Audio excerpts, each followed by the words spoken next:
This is yours, right?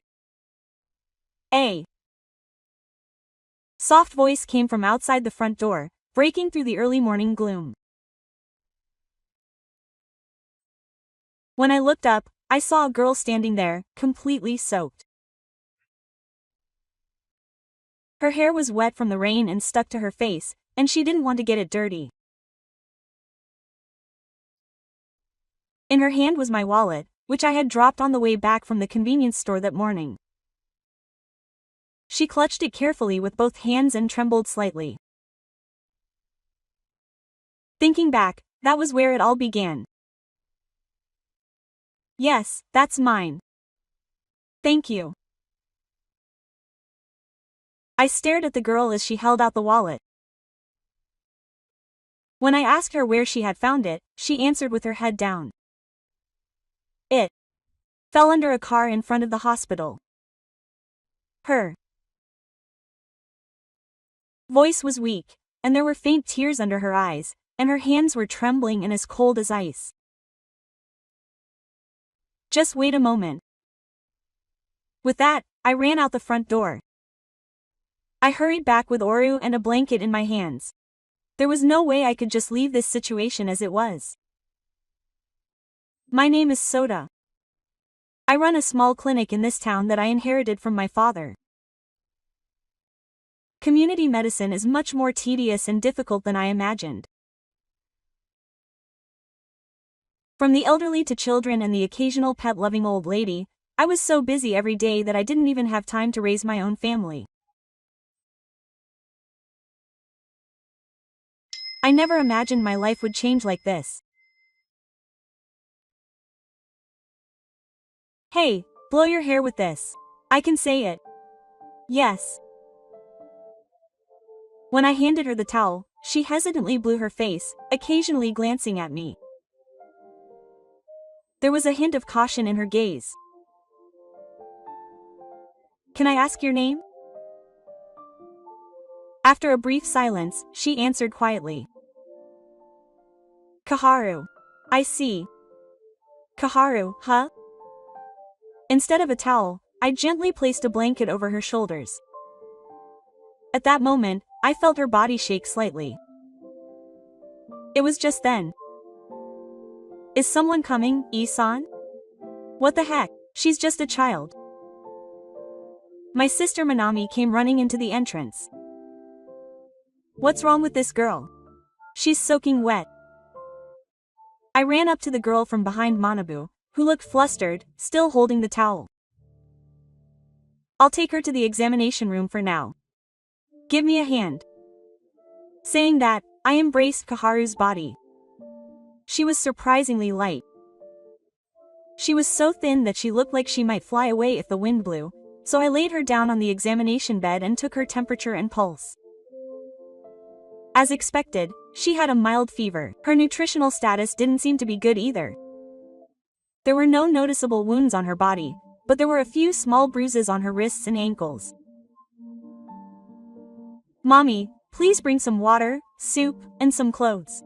Understood. My shirt is fine, right? It's Kabuka, but when Mommy left the examination room, I asked Kaharu quietly.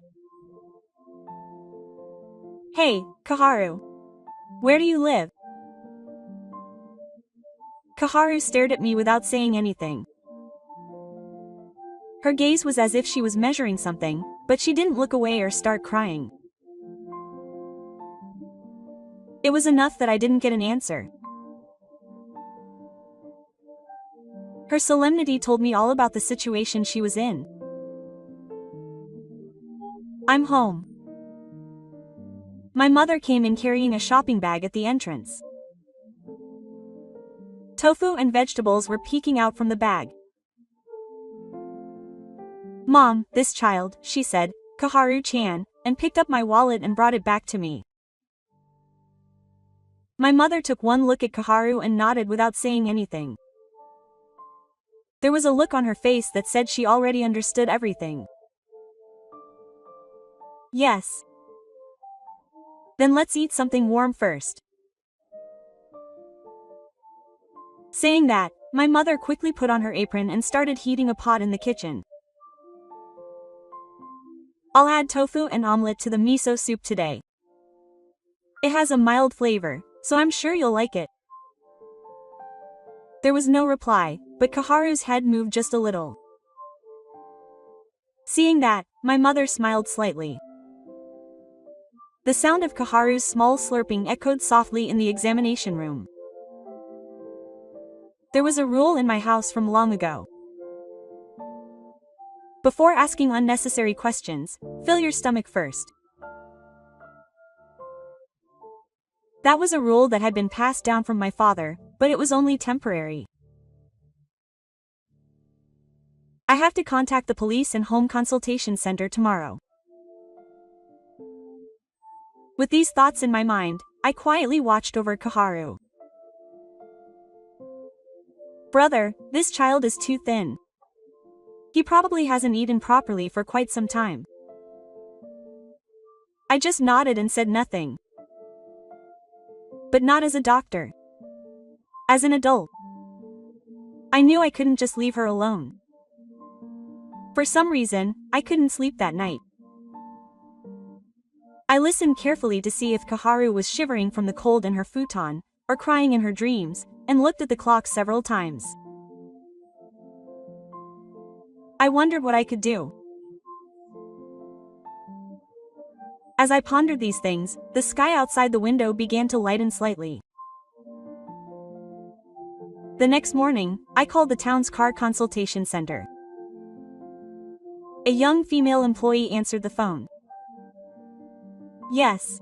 This is AKA, a car welfare worker. Please tell me what you would like to consult with me about. Quote. The answer was Futoshi from the town's Ishikawa clinic, whose calm and efficient approach gave me a sense of security. Thank you for taking care of a child in your care. I will come to see you this afternoon. Quote. At the time, I had no idea that this name would later become so deeply connected to my life. In the afternoon, the doorbell rang. When I answered, a woman wearing a black jacket was standing in the light that still retained the lingering moisture of the rain. Her hair was neatly combed and her eyes were soft. Then, in a straightforward voice, she said, "Nice to meet you. I am AKA, a car welfare worker. Thank you very much for taking care of Kaharu." Quote. She bowed deeply.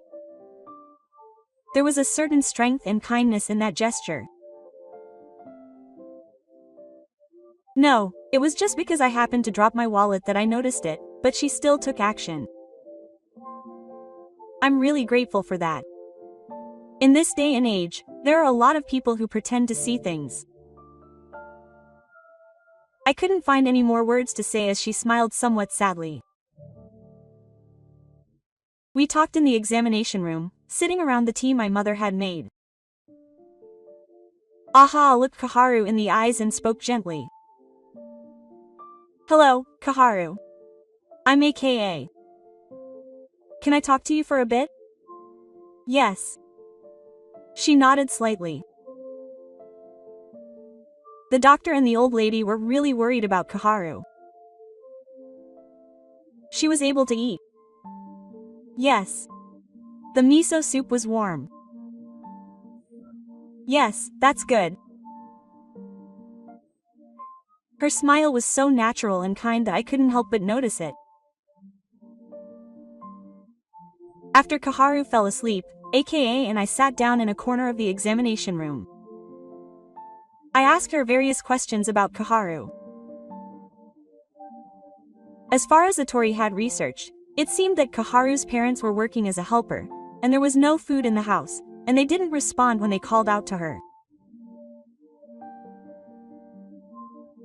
I don't think it's easy to find a wallet at this age and go out of your way to return it. When I said that, Atori replied quietly.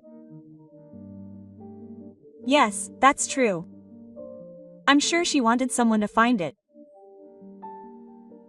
Those words pierced my heart quietly. After a short silence, Atori tried to stand up. I guess it's time for me to go. I'll contact you again with details about what to do tomorrow and beyond. At that moment, I realized that my mouth was moving on its own. Can I take care of her at my place for a while? Atori opened her eyes wide in surprise and stared at my face. After a while, she smiled and said, I think you're suited for this, Dr. Soda. Family is a field that's a little different from medicine, but it's very important. I felt saved by that smile. That night, I received an official message from Atori. It said that the procedures for temporary custody of Kaharu had been processed. A short message was attached to it. I think the doctor's words reached Kaharu's heart. I'm sure that child will be able to start over in this town. I took a deep breath as I stared at the screen of my smartphone. Let's start over. It's not just Kaharu. Maybe I too was given a chance to start my life over. Dr. Soda. A. Few days later, one evening. During a break in the examination, Kaharu called my name. What's wrong? Is it okay for me to stay here? I couldn't help but laugh. Of course. Everyone welcomes you. I've talked to aka-san about it too. Huh. That smile was the most natural I've ever seen. Her mouth relaxed just a little, and a small light pierced the back of her eyes. Ah, this girl feels a little more at ease now. I felt a warmth well up deep in my chest. After that, Kaharu started to change little by little. She would say, "Good morning" to me in the morning, and at the dinner table she would say in a small voice, "Can I have some more?" I could also see her happily talking to Hanami while she was telling her how to style her hair. AKA was the one who reacted most sensitively to this change. Ko-chan has changed a lot. She's like a completely different child. No, I think she's just finally been able to bring out what she originally had. It's all thanks to Dr. Soda's family. AKA-san too. AKA opened her eyes slightly surprised. AKA-san was the first to tell Kaharu that there were adults she could trust. At those words, AKA-san lowered her eyes shyly. Thank you. That exchange, which took place in a quiet atmosphere, was short but left a warm aftertaste that lingers in the depths of her heart. That night, when the house was completely silent, I suddenly noticed a call on my smartphone while making coffee. Atori's name was on the screen. Yes, that's right. Sorry to bother you. Actually, I was able to get in touch with Kaharu's mother today. Really? But it seems she has no intention of returning the child. You have to figure something out yourself. It was like a person, and to be honest, it made me angry. The bird's voice was slightly hoarse on the other end of the phone. After a while, there was silence. I'm sorry. I shouldn't have talked to you like this, sensei. It's okay. I don't think of Kaharu as a stranger anymore either. I don't know how those words reached her. But the voice that came back was somehow gentle. Thank you. Can I contact you again if anything happens? But please do. Good night. Good night. After hanging up the phone, I took a sip of the bitter coffee, but the taste felt a little milder than usual. A few days later, Tori came to check on Kaharu, who had visited the hospital again. Kaharu, your expression has changed a lot. Yeah. She said she was going out in the morning, just like Manami. That's proof that she's really doing well. The conversation suddenly stopped. I sat down next to me and began to speak quietly. My brother appeared in my dream yesterday. My brother. Yes. He died when I was in high school. He had always felt like he didn't belong at home, and he kept it all to himself. Then one day he felt relieved, and 6 months later his body was found on the snowy riverbed. It was so cold that I couldn't speak. I couldn't say anything. I just listened quietly. I've been blaming myself ever since. If only I had talked to him more, if only I had noticed. That's why I wanted to become an adult who could notice. That's why I went into welfare. But even now, I sometimes feel anxious about whether I can do it. But when Kaharu smiled at me, I felt like I had made up for a little bit of what I couldn't do for my brother.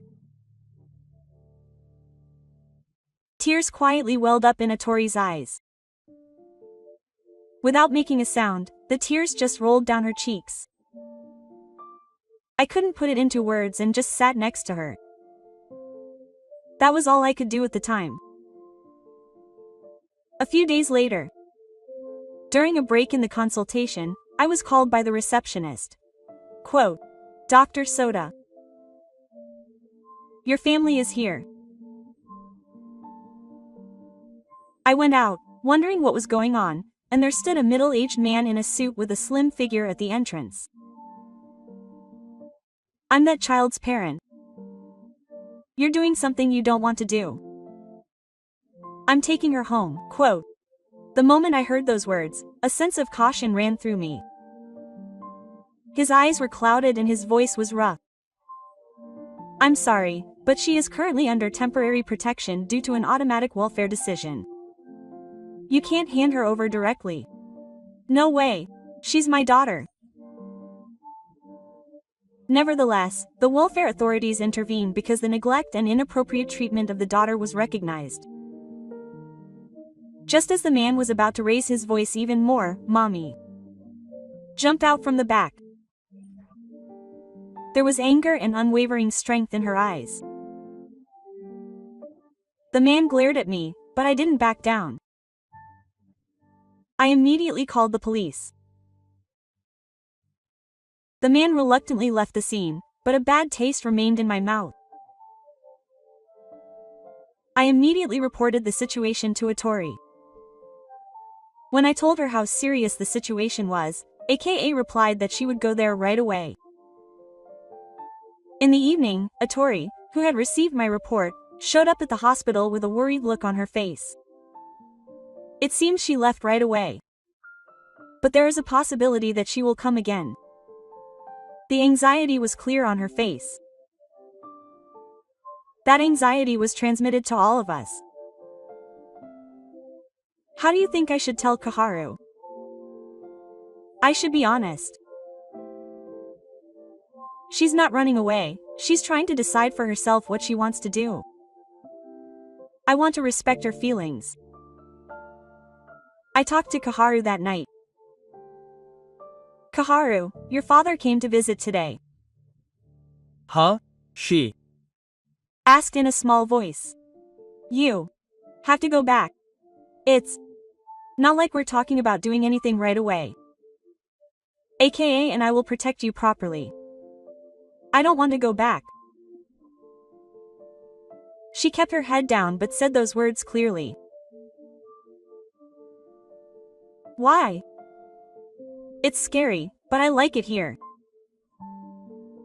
It's kind, there's food, and people listen to me. At those words, her mother gently placed her hand on Kaharu's back. If that's the case, then let's all think about it together. AKA, who had joined us a little while ago, sat quietly next to Kaharu. I met her eyes. aka nodded with a clear look in her eyes. The situation didn't calm down after that. Welfare investigations, checking Kaharu's physical and mental health, coordinating with the school. We continued to move around in our own places, even though we were busy. Came almost every day, taking care of Kaharu's interactions with her homeroom teacher, arranging for her uniform, and even taking care of her mental health.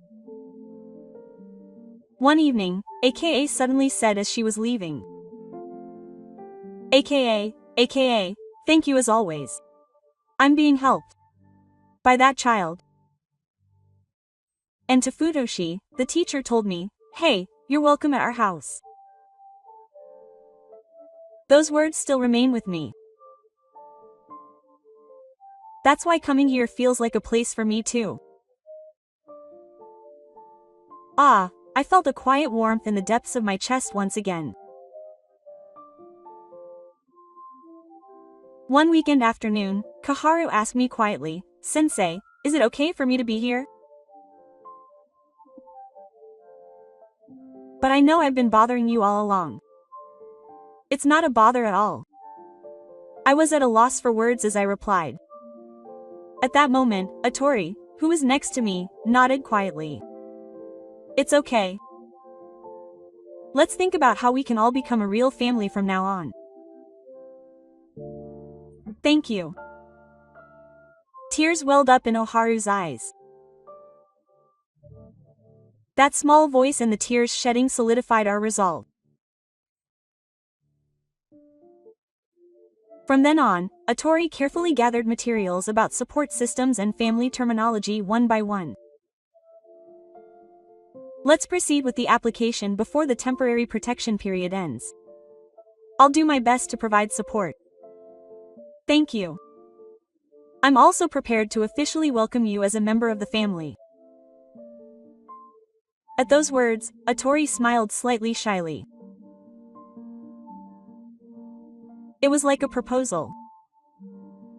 If that's the case, I'd be happy if you took it that way.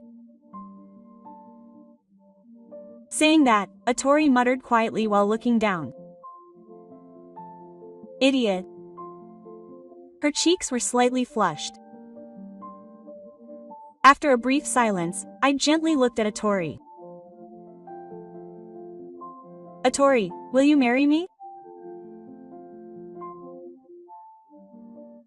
Atori opened her eyes wide and gasped for a moment, but the next moment she nodded slowly and gently. Yes. If it's okay with you, I want to be with you forever. I savored those words and gently touched Atori's hand. That warmth was definitely something that would last into the future. That night, Kaharu knocked softly on the door of my room. I can't sleep. I see. Then let's talk for a bit here. I took a picture book from the bookshelf and sat down on the sofa. Kaharu sat down next to me and peered at the pages. Halfway through, Kaharu added quietly. Dad, you didn't remember my birthday. But the people here celebrated it. They made dinner, gave me presents, and sang songs. Were you happy? Yeah. My throat almost got clogged with his words. The smaller one gently leaned against me. Soda-sensei, can I stay here forever? Of course, even if we're not real family, I think we can call each other family now. Then can I stay with Soda-sensei and Mana-san forever? Yes, let's stay together. That night, Kaharu slept peacefully with her head resting on my lap. Seeing her wish, I made a vow to myself. I will definitely protect this child's future. It's not my power alone. It's something I can only do because I have someone so important to me, aka. A few days later, aka brought me a report that the formal entrustment of the family terminology had been approved. The three of us gathered around the notification in the clinic's common room. Now we're not customers anymore. AKA and I couldn't help but look at each other at those words. That's right. From today on, we're properly family. Kaharu smiled shyly, but still happily. Her smile was softer than I could have imagined from her just a moment ago. Sometime later, one day. Today was a special day for AKA and me. You really did interrupt my seat. Is it too late now? But it's been a long time for me. There were so many things I wanted to say but couldn't. I was scared too. But when Soda said he wanted to be a family, I felt like I could move forward. At that moment, Kaharu came running up to me. Huh, really? So you're my real father and mother now. She said that and hugged me tightly in her arms. AKA and I looked at each other and laughed, feeling embarrassed. Yes. We'll be together forever. That evening, Kaharu handed me a small envelope. It said, "Thank you, Sensei," with childish stubbornness. Inside were origami flowers and a short letter.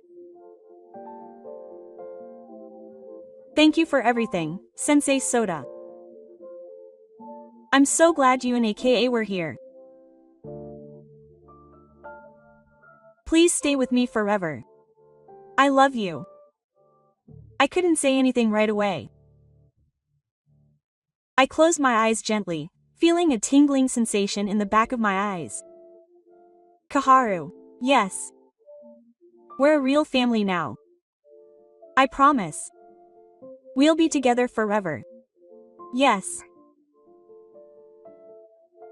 With those words, Kaharu jumped into my arms with force. Her small body was no longer trembling. That night, in the kitchen, my mother was stewing and Mana was plating a large salad. Homemade dishes were lined up in the dining room. Today's meal is special. After all, our eldest son has become a father. No, he's not. He's your big brother. It's okay. Either way. Everyone laughed and Kaharu said, "No, it's okay." As we watched this scene, AKA gently held my hand. Family is wonderful. Ah, I think I finally understand it now. And that's how we became a real family. It all started with a girl shivering in the rain. But the warmth we feel here now couldn't have been created by just one person's thoughts. Kaharu, aka my mother, Manami. It was because of everyone that I was able to find something important. And now I can say it from the bottom of my heart. Thank you. Along with the wallet you gave me that day, you brought us the most important thing in our lives. For several years since then, when the scent of spring fills the air, we often think back to that day. A little girl shivering in the rain. And the most precious thing in life that she brought with her. Kaharu is now in her third year of middle school. She's taller than my shoulders, her hair has grown long, and she's become more like a big sister. But the way her eyes clench when she laughs hasn't changed at all since then.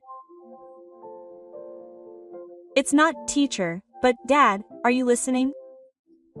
I've been getting more and more calls like that when I'm preparing dinner.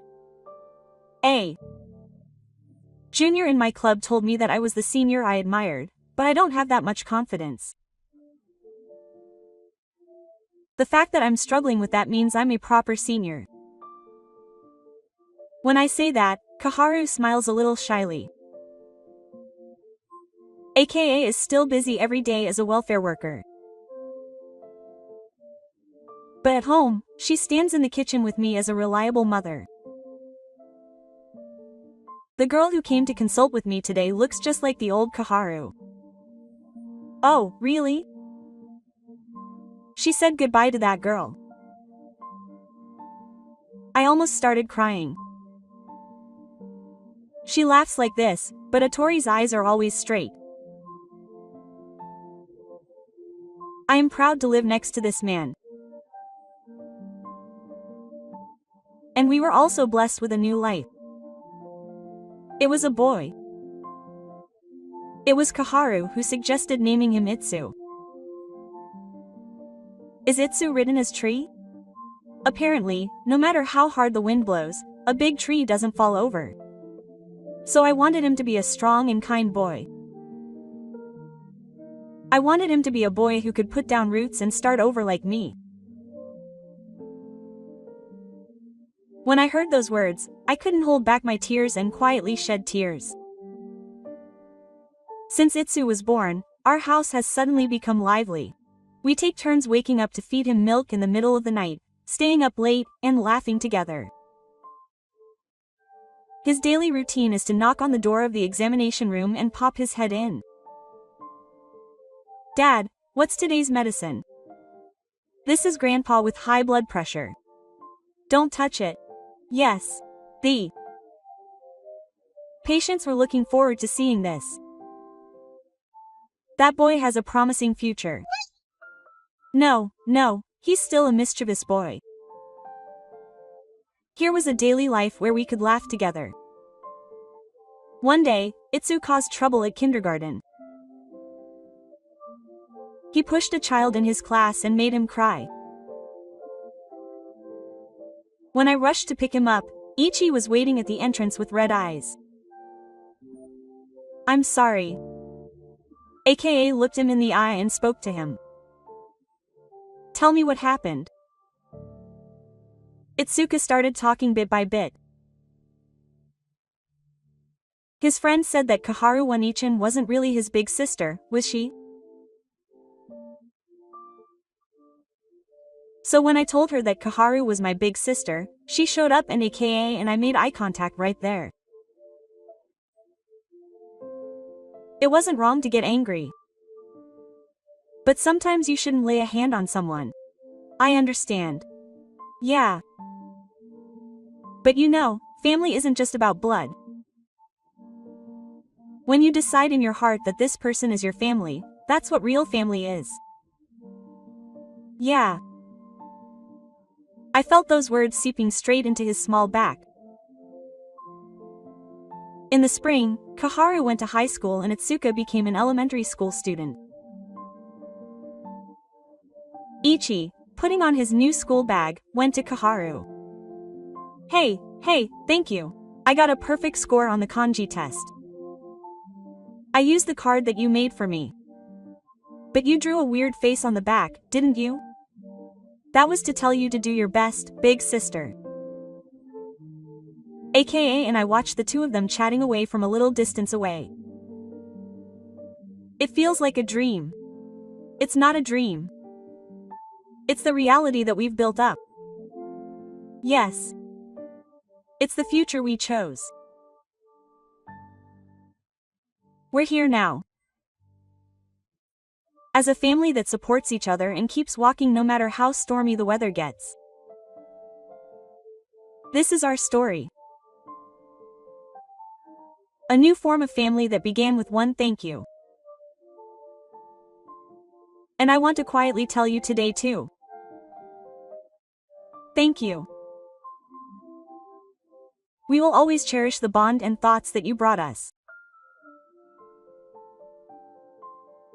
Thank you for watching until the end. If you enjoyed it, please subscribe to the channel. See you in the next video.